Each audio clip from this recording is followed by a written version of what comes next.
Sir, dun sa attempt to leave the Speaker Martin Romualdez, can you expound on that, sir? Ilang beses siya nag-attempt and ano yung mga move na ng Office of the Ombudsman regarding this? Well, ito nga, nananawagan ho kami sa mga ahensya na may kinalaman sa border security at siguro yung mga ating mga law enforcement agencies na sana po ay bantayan nyo na po yung mga galaw. No? Dahil nakakuha po ang office natin ng intelligence reports na kahit meron na po siyang precautionary whole departure order, may balak pa din po siyang umalis.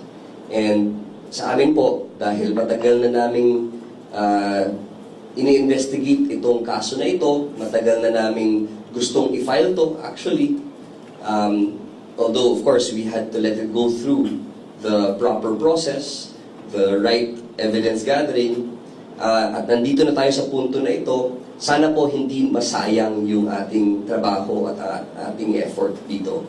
So kaya namin siguro nire-remind yung ating law enforcement agencies, pati na rin ang ating border control, to please watch out dahil malamang sa hindi niyan, lalabas po siya sa informal channels at hindi sa formal borders natin. May PhDO na siya. Ibig po sabihin yan, hindi na po siya makakaalis gamit ang ating mga normal or formal borders. Airport, seaport. No? Pero itong intelligence ko natin, kailangan bantayin lahat. No? So we really hope no, na itong mga border control agencies, pati na po yung law enforcement agencies, could be on top of this. Sir, mahirap ba if in case man na makaalis si dating Speaker Martin Romualdez, ano na po yung mangyayari dun sa mga PI level na complaints sa kanya dito sa Ombudsman?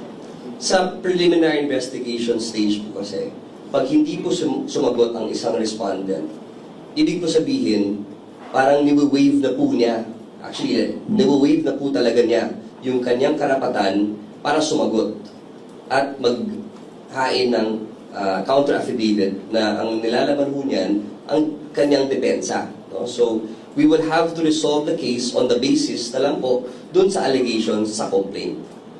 So, wala na po siyang chance to defend himself in this forum.